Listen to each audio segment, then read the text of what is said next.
Saudara-saudari, Injil kita pada hari ini diambil dari Injil Lukas bab 14 ayat 15 sampai 24. Pada waktu itu Yesus diundang makan oleh seorang Farisi. Sementara perjamuan berlangsung, seorang dari tamu-tamu berkata kepada Yesus, "Berbahagialah orang yang akan dijamu dalam kerajaan Allah." Tetapi Yesus berkata kepadanya, "Ada seorang mengadakan perjamuan besar. Ia mengundang banyak orang. Menjelang perjamuan dimulai, ia menyuruh hambanya mengatakan kepada para undangan, 'Marilah, sebab segala sesuatu sudah siap.' Tetapi mereka semua minta dimaafkan. Yang pertama berkata, 'Aku baru membeli ladang dan harus pergi melihatnya. Aku minta dimaafkan.' Yang lain berkata, 'Aku baru membeli lima pasang lembu kebiri dan aku harus pergi mencobanya. Aku minta dimaafkan.' Yang lain lagi berkata, 'Aku baru saja menikah dan karena itu aku tidak dapat datang.' Maka kembalilah hamba itu dan menyampaikan semua itu kepada tuannya. Lalu murkalah tuan rumah itu dan berkata kepada hambanya, 'Pergilah segera ke segala jalan dan lorong kota dan bawalah kemari orang-orang miskin dan cacat, orang-orang buta dan lumpuh.' Kemudian hamba itu melaporkan, 'Tuan, apa yang Tuan perintahkan sudah dilaksanakan. Sekalipun demikian masih ada tempat.' Maka Tuan itu berkata, 'Pergilah ke semua jalan dan persimpangan dan paksalah orang-orang yang ada di situ masuk, karena rumahku harus penuh. Sebab aku berkata kepadamu, tidak ada seorang pun dari para undangan itu akan menikmati jamuanku.' Demikianlah sabda Tuhan. Terpujilah Kristus."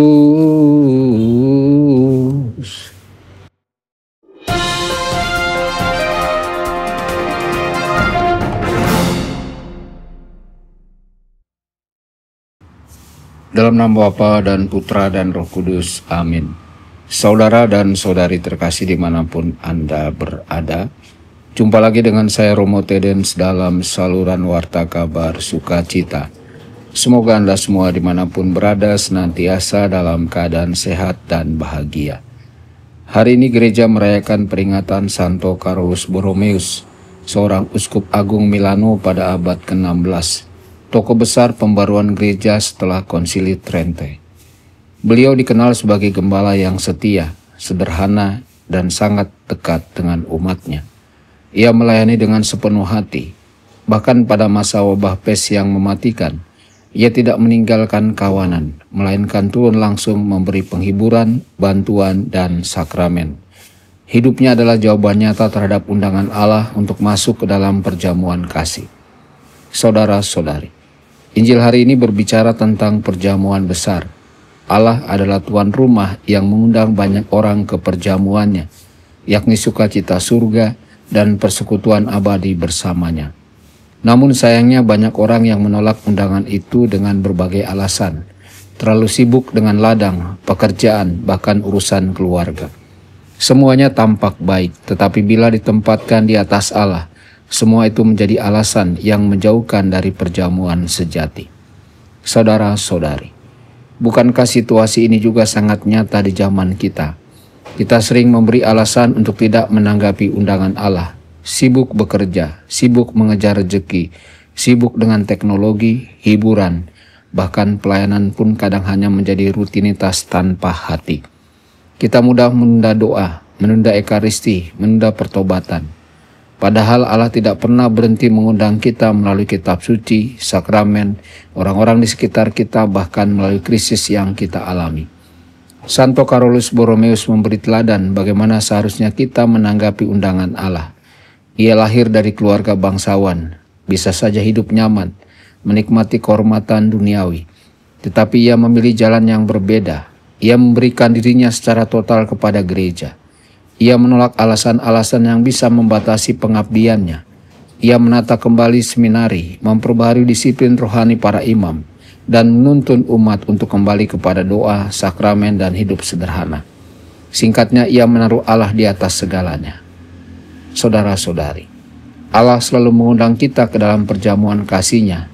Undangan itu hadir setiap hari. Jangan biarkan kesibukan duniawi, betapapun baiknya, menjadi alasan untuk menolak Allah. Dan belajarlah dari Santo Carolus Borromeus, menanggapi undangan Allah dengan totalitas tanpa menunda dan tanpa setengah hati. Marilah kita bertanya dalam hati kita, apa alasan yang sering kita pakai untuk menolak undangan Tuhan? Apakah kesibukan kerja, hiburan, rasa malas, atau kenyamanan hidup? Peringatan Santo Carolus hari ini mengajak kita untuk berani berkata, Tuhan, aku datang, aku siap menghadiri perjamuan-Mu. Dengan menempatkan Allah di atas segala sesuatu, hidup kita akan menemukan arah dan kita akan menjadi saksi kasih-Nya, sama seperti Santo Carolus Borromeus. Dan kelak bersama para kudus, kita pun akan ikut duduk dalam perjamuan abadi di surga. Tuhan Yesus memberkati Anda semua. Sabda Allah adalah kebenaran. Sabda Allah adalah kehidupan. Mari kita mencintainya, mari kita menghayatinya. Ya Tuhan yang ku muliakan, sabda-Mu angkat rasa